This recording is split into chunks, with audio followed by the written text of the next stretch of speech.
Back 9:45 is the time. A news alert now. I-95 has reopened after hundreds of drivers were stranded for nearly 36 hours in this. A crash involving 6 semis combined with a winter storm created a huge backup, as you see right here, that lasted for all those hours. Now, the good news here is that nobody was hurt in that crash and traffic is moving once again this morning. Here at home in Florida, we really don't have to deal with the icy roads, right, or the snow, but we want to stay safe and we want to be prepared if we ever take a road trip. And so joining us this morning to talk more about this is Mark Jenkins. He is from AAA Auto Club. Hi, Mark. It's good to see you. How are you this morning? Hey, very good. Thanks, Danielle. When we were covering this yesterday, I thought about, gosh, if I'm stranded, right, and I'm in there for a long period of time, I don't have the items in my car that I need. What should we have in our car prior to going on any road trip?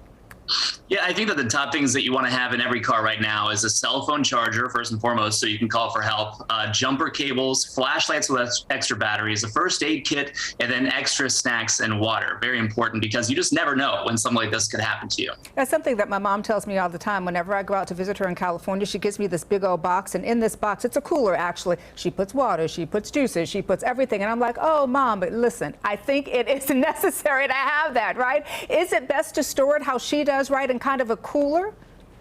Well, I mean, you want to think about, maybe a cooler as long as it's strapped down. Think about these items that are in your car. If you're in an accident, you don't want these to become projectiles. So finding a place to store them safely. So, again, if you are in an accident, then you're not at risk. Maybe underneath, depending on what the item is, maybe underneath the car seat, maybe the jumper cables could go in that little compartment where your spare tire is. I think here's the other thing. You don't want to leave your water out, right? Because I think it gets hot and you don't know what kind of particles then are getting into the water. You want to make sure you store those perhaps in a cool place. Yeah, absolutely. I mean, it's all about quality, right? You want to make sure your water is good, and even if you have snacks in there, if they're non-perishables, that's great. But if you store something in there that's going to spoil, then of course you want to keep an eye on that too. So if we end up stranded on the roadside, like how we saw those poor folks yesterday, what are some of the most important things, Mark, that AAA wants drivers to do while they wait for assistance? Because sometimes that wait can be as little as an hour, sometimes it can be several hours. Yeah, I mean, just, we always hear it, pack your patience. We heard reports of different people who were trying to manage the situation, especially in the cold weather, turning on and off their engine to heat up the car periodically. You want to think about conserving gasoline, of course.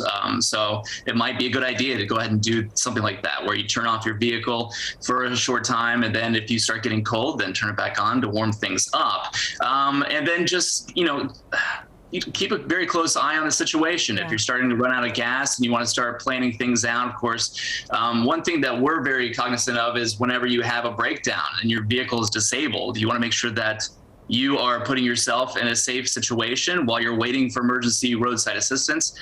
When you do have a disabled vehicle, you want to pull off the road to a safe place, turn on your emergency flashers, maybe even pop your hood so you can attract additional attention to yourself. Then you want to go ahead and call for your emergency roadside assistance. Of course, AAA members can use the AAA mobile app. We can use GPS to find you, or you can just call 1-800-AAA-HELP. And then you just want to stay with your vehicle while you're waiting for roadside assistance to come, unless it's unsafe to do so.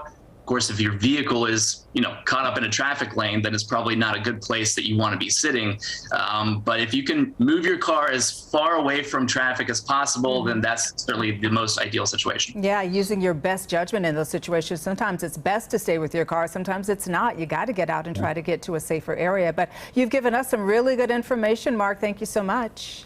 All right. Thanks for having me. All right. Thanks so much for being here. Amy.